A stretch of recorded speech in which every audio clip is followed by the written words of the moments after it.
अस्सलाम वालेकुम students, welcome to my YouTube channel easy solutions of mathematics. हम लोग कर रहे हैं टू फेज़ मेथड के अंदर मैंने आप लोगों को फर्स्ट वीडियो जिसमें मैक्सिमाइज़ वाली प्रॉब्लम करवा चुकी हूँ, एक्सप्लेन्ड करवाई थी मैंने वो पूरी एक एक स्टेप करके। अब हमारी जो सेकंड एग्जांपल है वो मिनिमम टाइप है कि टू फेज़ मेथड में मिनिमम टाइप का अगर क्वेश्चन आ रहा है तो उसको किस तरह से सॉल्व करना है। क्योंकि जो मैक्सिमम का अगर आपने वीडियो अभी तक नहीं देखी तो पहले जाके आप वो वीडियो लाजमी देख लें, क्योंकि अगर आप ये मेथड अच्छे से, ये दोनों जो एक एक एग्जांपल मैंने करवा दिया, इसको अच्छे से समझ लेंगे ना तो कहीं से भी टू फेज़ का मेथड का क्वेश्चन आ जाएगा तो आप लोग उसे सॉल्व कर लेंगे। तो स्टार्ट करते हैं। ये हमें दिया हुआ है question, minimum of G 4x1 + x2 subject to, ये नीचे हमें प्रॉब्लम दी गई है और उन्होंने कहा है कि by using two phase method हमने इसको सॉल्व करना है। फर्स्ट ऑफ ऑल हम लोग जो होते हैं प्रॉब्लम को कन्वर्ट, मैंने आपको बताया था कि जो स्लैक और सरप्लस वेरिएबल होते हैं हम पहले उनको ऐड सब्ट्रैक्ट करवाते हैं। पिछली प्रॉब्लम में मैंने डायरेक्ट ही कर दिया था कि स्लैक सरप्लस वेरिएबल भी कर दिए थे और आर्टिफिशियल वेरिएबल भी उसी वक्त इंट्रोड्यूस करवा देते। तो आप लोग वैसे भी कर सकते हैं, लेकिन बेहतर ये है कि आप लोग पहले slack surplus variable two phase method के अंदर पहले स्लैक सरप्लस वेरिएबल जो है उसको इंट्रोड्यूस करवा के तो इनको इक्वल कर लें, देन आप लोग नेक्स्ट देखें। स्लैक सरप्लस वेरिएबल इंट्रोड्यूस करवा के आप फेज़ 1 में आके तो आप उसको फर्दर करें। अच्छा जी, फेज़ 1 में मैंने आपको बताया था हमने एक ऑब्जेक्टिव फंक्शन खुद से बनाना होता है कि जो कि मैक्सिमम में हो तो वो थोड़ा डिफरेंट होता है। अगर मैक्सिमाइज में हो तो मैंने आपको बताया था कि वो माइनस में बनता है, और अगर मिनिमम में हो तो वो इस तरह से बनता है। अब मिनिमम में क्वेश्चन है हमारे पास, और हमारे पास आर्टिफिशियल वेरिएबल्स कितने आ रहे हैं हमने काउंट कर लेने हैं खुद से। हमें नज़र आ रहा है कि यहाँ पे इक्वल, यहाँ पे भी इक्वल है तो आर्टिफिशियल वेरिएबल इंट्रोड्यूस होगा, और यहाँ पे भी ग्रेटर देन इक्वल है तो मींस यहाँ पे भी आर्टिफिशियल वेरिएबल आएगा। तो हमें नज़र आ रहा है कि यहाँ पे दो आर्टिफिशियल वेरिएबल आएंगे। तो हम लोग क्या करेंगे, जो ऑब्जेक्टिव फंक्शन बनाएंगे वो मिनिमम ऑफ एक नया वेरिएबल, मतलब एक नया वेरिएबल इंट्रोड्यूस करवा के r = उसको हम जितने भी हमारे आर्टिफिशियल वेरिएबल होंगे वो हमने प्लस में लेके तो ऐड करवा देना है। मैक्सिमम में हम लोगों ने माइनस में किया था, लेकिन मिनिमम में हम लोग प्लस करेंगे। वैसे हम लोग मैक्सिमम को यहाँ पे डिस्कस नहीं करेंगे ताकि आप लोग कंफ्यूज ना हों, मिक्स ना करें। आपने ये चीज़ याद रखनी है।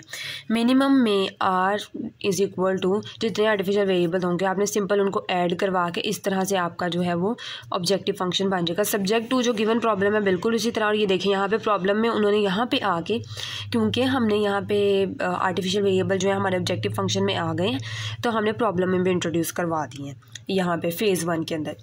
अच्छा जी, मिनिमम ऑफ r = r1, दो आर्टिफिशियल वेरिएबल थे हमारे पास, उन दोनों को हमने ऐड करवा दिया इस तरह से इक्वल के दूसरी तरफ रख के। सब्जेक्ट टू जो गिवन प्रॉब्लम थी उसके अंदर भी आर्टिफिशियल वेरिएबल जहाँ जहाँ पे आने थे लगा के स्टैंडर्ड फॉर्म में कन्वर्ट करके तो हमारे सारे basic variables greater than equal to 0 हो गए। अब जी, अब हमने क्या करना है, टेक स्टार्टिंग सॉल्यूशन। आप देखें हमारे हर जो इस इक्वेशन में तो एक बेसिक वेरिएबल है तो ये आ जाएगा। इसमें हमारे पास दो बेसिक वेरिएबल हैं तो हम एक को x1 और x2 नॉन बेसिक वेरिएबल्स को तो हम लोग करते ही है ना 0, तो उसके साथ अगर कहीं पे भी इक्वेशन में दो बेसिक वेरिएबल आ रहे हों तो हमने ज़ाहिर है एक सेलेक्ट करना होता है तो दूसरे को हम लोग 0 कर देते हैं। तो यहाँ पर हम लोग x1 x2 के साथ s1 को कर देते हैं 0, और इस इक्वेशन में भी हमारे पास एक बेसिक वेरिएबल है जो कि s2 है, जो हमने खुद इंट्रोड्यूस करवाया। इसमें भी एक है, इसमें भी एक है, तो हमें सिर्फ इसमें से एक को 0 करना पड़ेगा। x1 और x2 के साथ हमने s1 को 0 कर दिया है। तो right the objective function in terms of non basic variable. अच्छा, फिर हम लोग क्या करते हैं, हम लोग ये आज की वैल्यूज़ जो होती हैं यहाँ से निकाल के इसके अंदर पुट कर देते हैं। अब हमने यहाँ से r1 की वैल्यू निकालनी है कि तो निकलेगी 3 - ये वाली दोनों वैल्यूज़ दूसरी तरफ ले जाएंगे तो 3 - 3x1 - x2, ये आ गई हमारे पास r1 की वैल्यू यहाँ से लेकर यहाँ तक प्लस। उसके बाद यहाँ से हम लोगों ने निकाली है 6 - इन तीनों वैल्यूज़ को उठा कर दूसरी तरफ ले जाएंगे तो हमारे पास r2 की वैल्यू आएगी, वो हमने यहाँ पर पुट करनी है, वो हमने यहाँ पर पुट कर दी। ये आ गई हमारे पास r2 की वैल्यू। r1 और r2 की दोनों वैल्यूज़ को हमने r में प्लस कर दिया और मिनिमम था इन दोनों को सॉल्व किया तो हमारे पास ये बन जाएगा फंक्शन। उसके बाद हम लोग क्या करते हैं, हमारे पास जो ऑब्जेक्टिव फंक्शन आता है उसको और जो हमारी प्रॉब्लम होती है उसको हम लोग टेबल में अरेंज करते हैं। लेकिन अब आप लोग यहाँ से एक बात देखें, मैंने भी जितना भी आपको अभी तक मेथड्स करवाए हैं उसके अंदर मैं आपको हमेशा यही कहती रही हूँ कि आप मिनिमम को मैक्सिमम में कन्वर्ट करके करें, ताकि आप लोग इस तरह ना, बच्चे जो होते हैं ना पेपर में जितनी मर्जी प्रैक्टिस की हो ना तो पेपर समटाइम्स देख के ना कंफ्यूज हो जाता है बंदा और दोनों मेथड मिक्स हो जाते हैं फिर मिनिमम और मैक्सिमम की। तो मैं हमेशा यही कहती हूँ कि खैर ये वाले जो कुछ मेथड्स हैं, जैसे ये 2 फेज़ मेथड है, इसके अंदर भी मिनिमम का क्वेश्चन थोड़ा सा डिफरेंट तरीके से ज़ाहिर है उसका ऑब्जेक्टिव फंक्शन बनता है, मैक्सिमम का भी डिफरेंट तरीके से, जिसमें डिफरेंट तरीके से बनता है उसमें तो आपने करना है डिफरेंट तरीके से। लेकिन क्योंकि सिम्प्लेक्स का जब टेबल अब बारी आ गई है सिम्प्लेक्स टेबल की, तो उसमें मैंने आपको पहले भी करवाया था मिनिमम को मैक्सिमम में चेंज करके। तो अब यहाँ पे हमने जो है मिनिमम और मैक्सिमम के अकॉर्डिंग ऑब्जेक्टिव फंक्शन यहाँ तक हमने अपना बना लिया मिनिमम में। अब मिनिमम तक यहाँ पे हमारा ऑब्जेक्टिव फंक्शन बन गया। अब हमने इसको टेबल में लगा के फर्दर करना है सॉल्व। लेकिन अब हम लोग तो करते हैं मिनिमम को मैक्सिमम में कन्वर्ट करके सॉल्व। तो फर्स्ट ऑफ ऑल हमने इसको मैक्सिमम में कन्वर्ट करना है। मैक्सिमम में कन्वर्ट किस तरह से करते हैं कि अगर मिनिमम ऑफ आर है ये, तो हम लोग मैक्सिमम ऑफ आर हमारे पास होगा, इस पूरी वैल्यू को हमने माइनस से मल्टीप्लाई करवा देना होता है। बोथ साइड कर लें, वन साइड कर लें। हमने यहाँ पे इसको माइनस से मल्टीप्लाई करवा दिया, दूसरी तरफ जब माइनस से मल्टीप्लाई करवा लिया तो हमारे पास ये बन गया। अच्छा, अब एक और इंटरेस्टिंग फैक्ट कि मैंने आप लोगों को इतनी लंबी एक्सप्लेनेशन करवाई है, उसके अलावा ये कि हमने क्योंकि ऑब्जेक्टिव फंक्शन खुद लेना होता है, तो अगर आपने पहले मिनिमम में सारा सॉल्व करके उसको यहाँ पे आके मैक्सिमम में कन्वर्ट कर दें, नहीं तो स्टार्टिंग में ही आप ये वाला उठा लें, स्टार्टिंग में ही आप लिख लें, क्योंकि प्रॉब्लम तो मिनिमम में थी ना। तो हम अगर इसको मैक्सिमम में सॉल्व करें तो maximum of R is equal to minus R1 minus R2, आप लोग स्टार्टिंग में ये लिख लें, इसके अंदर वैल्यूज पुट कर लें, तो आपके पास सिंपली सोल्यूशन आ जाएगा। क्योंकि फेज़ 1 हम लोग अपने ऑब्जेक्टिव फंक्शन से सॉल्व करते हैं, फेज़ 2 हम लोग गिवन ऑब्जेक्टिव फंक्शन से सॉल्व करते हैं। तो फेज़ 1 में इतना इंटरफेयर है नहीं है उस ऑब्जेक्टिव फंक्शन का, क्योंकि फेज़ 1 में तो हमने अपना ऑब्जेक्टिव फंक्शन लेके चलना होता है।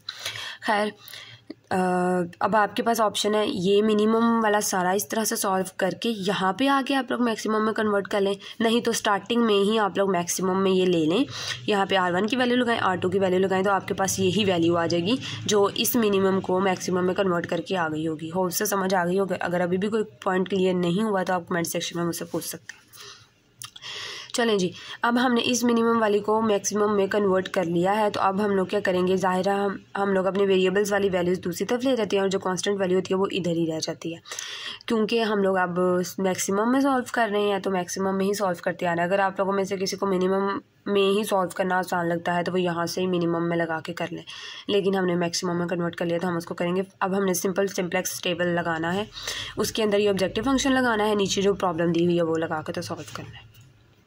चलें जी, दोबारा से सारी वो वाली पुरानी कहानी जो है हमारी मोस्ट नेगेटिव वैल्यू यहाँ से ली, यहाँ से हम लोगों ने रेशो बनाई, लीस्ट पॉजिटिव वैल्यू जब हमने यहाँ से ये वाली ली तो हमारे पास 3 जो है वो सिलेक्ट होगा, इसको 1 बनाना है, ऊपर नीचे 0। यहाँ से x1 एंटरिंग वेरिएबल है और हमारा जो R1 है वो लीविंग वेरिएबल है। उसके बाद सिंपल हम लोगों ने क्या करना है, नेक्स्ट हम लोगों ने देखना है जो हमारी मोस्ट नेगेटिव वैल्यू कौन सी है, वो हमारी ये है, एक ही नेगेटिव वैल्यू है। उसके बाद हम लोगों ने इसकी बनानी है रेशो, तो ये आ गई है हमारी रेशो। तो इसमें से हमारे पास ये आई है लीस्ट पॉजिटिव वैल्यू, तो इसके अकॉर्डिंग हमारी ये वाली वैल्यू सेलेक्ट होगी। इसको हमने 1 बनाना है, ऊपर नीचे हमने ज़ीरोज़ बनाने हैं, तो ये आप यहाँ पे लिख देंगे। यहाँ से हमारा जो x2 है वो एंटरिंग वेरिएबल है और R2 जो है हमारा लिविंग वेरिएबल हो जाएगा। अब ये यहाँ पे आप लोग मेंशन कर दीजिएगा, मैंने लिखा नहीं है क्योंकि अब आप लोगों को इतना तो करना आ गया होगा। उसके बाद हमारा जो ऑब्जेक्टिव फंक्शन है देखेंगे, उसके अंदर सबसे पहले उसके अंदर कोई हमारे पास नेगेटिव वैल्यू नहीं है, तो क्वेश्चन स्टॉप है। और अगली बात जो देखने वाली ये है कि हमारे पास जो R की वैल्यू है वो 0 आ गई है। जैसा कि मैंने पहली वीडियोज़ में बताया था, आर्टिफिशियल वेरिएबल्स को छोड़ के पूरा जो हमारा ऑब्जेक्टिव फंक्शन जो हमने खुद बनाया होता है उसमें सारी वैल्यूज़ 0 आ रही होती हैं, पूरी रो ही 0 होती है आर्टिफिशियल वेरिएबल्स को निकाल के। क्योंकि मैंने आपको बताया था आर्टिफिशियल वेरिएबल यहाँ से भी आउट हो गया, तो हम लोग चाहें तो ये इधर से ये निकल गया है तो हम लोग इसे कॉलम को भी निकाल दें। यहाँ से R2 निकल गया है तो अब हम चाहें तो इस कॉलम को भी निकाल दें, तो एट दी एंड R1 और R2 यहाँ पे से ख़त्म भी किए जा सकते हैं। लास्ट टेबल में दोनों ही नहीं होंगे, जैसे यहाँ से लीव कर दे तो यहाँ से भी निकाल दें, लेकिन क्योंकि मैं नहीं निकालती तो मैंने लिखे हुए हैं। तो आप लोग अपने टाइम के अकॉर्डिंग देख लें, अगर आपके पास पेपर में थोड़ा टाइम है तो आप कर लें तो बेहतर है, और अगर नहीं है तो आप इनको निकाल दें। जैसे जैसे वो साइड से लीव कर रहा है बेसिक वेरिएबल से, वैसे वैसे यहाँ से भी लीव करवा दें उसको। तो अब इसके अंदर ये आर्टिफिशियल वेरिएबल्स के कॉलम्स के अलावा और रोज़ के अलावा आपके पास R के अंदर सारी वैल्यूज़ 0 हो जाएंगी, पूरी रो 0। वैल्यू नहीं आई तो since none of the coefficient associated with non basic variable elements, तो इसके नॉन बेसिक वेरिएबल्स के एलिमेंट्स एसोसिएट जो कर रही है in R row is negative, therefore the last solution is optimal and the minimum value of R is equal to 0। हमारे पास are की value 0 आ गई है। x1 जो है हमारे पास 3/2 है, x2 जो है 6/5 और s2 जो हमारे पास 1 है। At this stage the artificial variables have completed their role. यहाँ पे हमारे पास आर्टिफिशियल वेरिएबल्स का रोल जो है वो कंप्लीट हो गया। फेज़ 2 में आर्टिफिशियल वेरिएबल्स का कोई काम नहीं होता, ये मैंने पहले वीडियो में बता चुकी हूँ आपको। We can eliminate their columns all together from the table and move on to the phase 2। फिर हम आप लोगों को मैंने क्या बताया था, हम लोग यहाँ तक टेबल को सॉल्व कर लेते हैं। हमारे पास आर की वैल्यू 0 आती है तो हम फेज़ 2 करते हैं। अगर आर की वैल्यू 0 नहीं आती, कोई कांस्टेंट वैल्यू आ जाती है, तो हम लोग फेज़ 2 नहीं करते, फेज़ 1 पे ही क्वेश्चन को स्टॉप कर देते हैं। लेकिन अब ये भी इसमें भी सारी ज़ीरोज़ आ गई हैं तो हम लोग फेज़ 2 पर फर्दर मूव करेंगे। और फेज़ 2 के अंदर मैंने आपको बताया था हमारा सारा टेबल यही यूज़ होगा, एक्सेप्ट हमारे पास एक तो फेज़ 2 के अंदर आर्टिफिशियल वेरिएबल्स का कोई काम नहीं है। इन दोनों कॉलम्स को हम लोगों ने टेबल में नहीं लिखना फेज़ 2 के अंदर। नेक्स्ट जो पॉइंट जो नोट करने वाला है वो ये है कि जो अब हम लोगों ने फेज़ 1 में हम लोग अपना ऑब्जेक्टिव फंक्शन लेते हैं और फेज़ 2 में हम लोग गिवन लेते हैं। अब जो हमारा ऑब्जेक्टिव फंक्शन था उससे हमारे पास आर की वैल्यू 0 आ गया, तो अब जो गिवन क्वेश्चन का ऑब्जेक्टिव फंक्शन है ना, हमने उसको लेना है, टेबल में लगाना है। नीचे वाला टेबल हम लोगों ने यही उठाना है, यहाँ पे हमने ऑब्जेक्टिव फंक्शन को चेंज करना है। वो किस तरह से करना है हम लोग वो देखेंगे। चलें जी, मिनिमम ऑफ जी। अब जो हमारे पास जो गिवन ऑब्जेक्टिव फंक्शन है वो मिनिमम की फॉर्म में है, देखते हैं। ये है 4x1 प्लस x2, ये मिनिमम की फॉर्म में। अब हमने मैक्सिमम ऑफ z करना है, तो maximum of z star is equal to -x1 - x2। Minus से मल्टीप्लाई करवाते हैं ना, तो जी सिंपली हमारा यहाँ पे कर दिया है हमने उसको मैक्सिमम में चेंज, ये z स्टार हो गया हमारा। सब्जेक्ट टू हम लोगों ने क्या करना होता है, बाकी हम लोगों ने टेबल यही वाला उठाना होता है। यहाँ से x1 + 1/5 s1 is equal to 3/5 और यहाँ से x2 - 3/5 s1 is equal to 6/5। लें जी, ये आ गया। और लास्ट वाली रो से हमारा जो है s1 + s2 is equal to 1 बन गया है। ये सारे वेरिएबल्स अब ये वाली चाहे सब्जेक्ट टू करके लिख लें, ना भी लिखें तो ये ऑब्जेक्टिव फंक्शन का बता दें कि हमने ये किया, बाकी तो टेबल वही लेना। उसके बाद हम इनको टेबल में लगा दें दोबारा से, यानी कि ये वाला जो टेबल है ये वैसे का वैसे लिख दें इन दो आर्टिफिशियल वेरिएबल्स के अलावा, और उसके अंदर हमारा जो ऑब्जेक्टिव फंक्शन है उसको कर दें चेंज। चलें जी, अब हमने जो बनाया अपना ऑब्जेक्टिव फंक्शन, पहले ऑब्जेक्टिव फंक्शन को अंदर वैल्यूज़ किस तरह से लगाई हैं मैंने वो आपको बताया नहीं, वो मैं पहले बता लूँ। Now we write the objective function z in terms of non basic variables.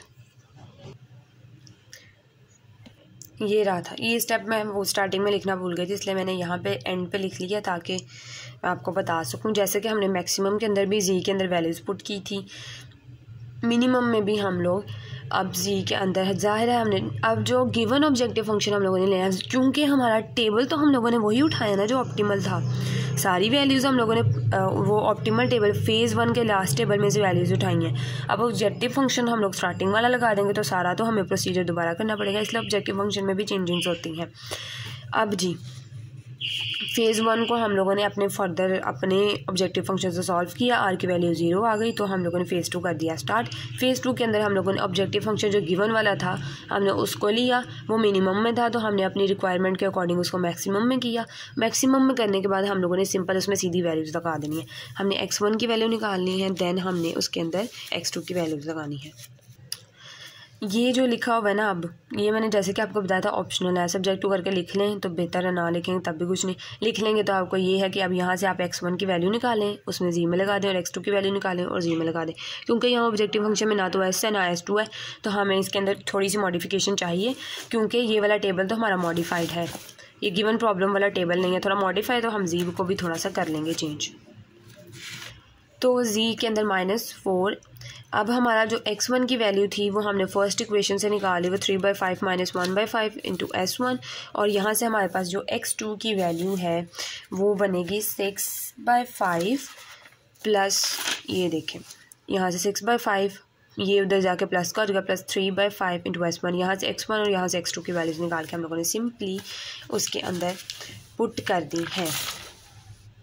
ये पुट की, उसके बाद हम लोगों ने इसको सॉल्व किया। सॉल्व करने के बाद वेरिएबल्स वाली वैल्यूज़ इस तरफ रह गई और कांस्टेंट वैल्यू इस तरफ रह गई। अब हमने टेबल में इस z को लगा देना है। जी टेबल के अंदर अब हम लोगों ने अपना जी जो नया बनाया हमने उसको लगा लिया। उसके बाद हम लोगों ने टेबल वही पुराने वाला ऑप्टिमल फ़ेज़ 1 का जो आखिरी टेबल था उसके अंदर इतना वाला पार्ट हम लोगों ने उठा के वो लिख लिया।